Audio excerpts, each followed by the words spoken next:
makan hiu, makan buah. Buahnya buah rambutan. Hi everyone, my name is Tia. I'm from Pondok Pesantren Fadlul Fadlan, Semarang. Assalamualaikum warahmatullahi wabarakatuh. Alhamdulillahirabbil alamin wassalatu wassalamu ala asrofil anbiya'i wal mursalin wa ala alihi wa sahbihi ajmain, amma ba'du. Dewan juri yang terhormat, teman-temanku yang insya Allah berikan rahmat. Teman-teman, kenapa sih harus halal lifestyle is a way of life? Halal adalah sebuah kata yang sangat istimewa. Halal bukan hanya sebuah label, halal juga bukan hanya sebuah cap dalam produk. Tetapi halal itu adalah syarat utama agar kita mendapatkan ridho dari Allah dan keberkahan dari Allah Subhanahu wa taala. Allah Subhanahu wa taala juga berfirman dalam Quran surat An-Nahl ayat 114. A'udzubillahi minasyaitonirrajim. Bismillahirrahmanirrahim. Fakulu mimma razaqakumullahu halalan thayyiban. Washkuru ni'matallahi in kuntum iyyahu ta'budun. Makanlah dengan apa yang dianugerahkan oleh Allah, rezeki yang halal lagi baik. Dan syukurilah nikmat Allah jika engkau menyembah hanya kepadanya. Teman-teman, ingat ya, banyak sekali orang yang gelisah, banyak orang yang galau, yang resah karena apa? Karena mungkin di antara kita masih banyak orang-orang yang mengonsumsi sesuatu yang haram. For your information, sesuatu yang haram itu bukan hanya soal makanan, tetapi juga pakaian, pekerjaan, pergaulan, kosmetik, bahkan pariwisata. Kita sebagai umat muslim hendaknya harus menjauhi apa yang haram lagi syubhat.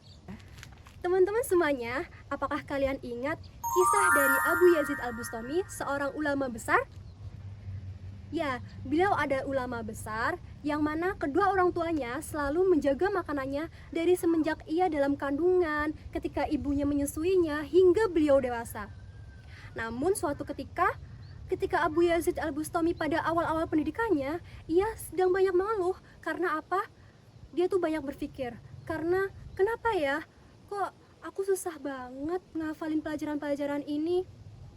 Dan kemudian ia memberanikan diri untuk bertanya kepada ibunya, "Ibu, apakah ketika dulu engkau mengandungku atau ketika menyusuiku, engkau memberikanku makanan-makanan yang haram atau syubhat?" Kemudian ibunya menjawab, "Tidak, Nak, ibu tidak pernah memberikanmu makanan-makanan yang haram, apalagi syubhat." Nak, ibu itu tidak pernah memberikanmu makanan yang syubhat, apalagi yang haram. Tetapi suatu ketika ibu itu pernah mengambil secuil keju dari penjual keju. Tetapi ibu kenal kok dengan penjual keju itu, dan ibu yakin pasti penjual keju itu akan rela kalau ibu mengambil sedikit keju darinya. Tanpa berpikir panjang, Abu Yazid Al-Bustami langsung mendatangi penjual keju tersebut dan menanyakan, "Maaf Pak, dulu ketika ibu saya mengandung saya, ibu saya pernah mengambil secuil keju dari dagangan Bapak. Saya datang ke sini hendak menanyakan kehalalannya dan kira-kira berapa ya yang bisa saya tebus?" Kemudian pedagang itu dengan relanya menjawab, "Wah Nak, kalau ibumu mau ngambil lebih dari itu juga Bapak mah rela-rela aja Nak. Gak apa-apa, insya Allah Bapak ikhlas." Setelah kejadian tersebut, atas kerelaan dari penjual keju, Abu Yazid Al-Bustami menjadi seorang yang cerdas dan beliau bisa menghafalkan apapun yang ia dapatkan.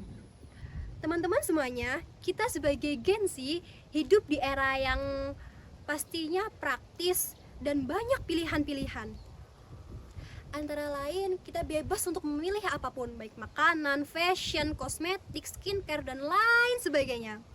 Dari banyaknya kebebasan-kebebasan itu, tetapi kita harus mengerem diri kita sendiri. Agar apa? Agar kita menjadi Gen Z yang berkualitas. Gimana sih caranya agar kita tetap menjadi Gen Z yang berkualitas, tapi tetap on the track di halal lifestyle? Sebenarnya caranya itu gampang banget loh.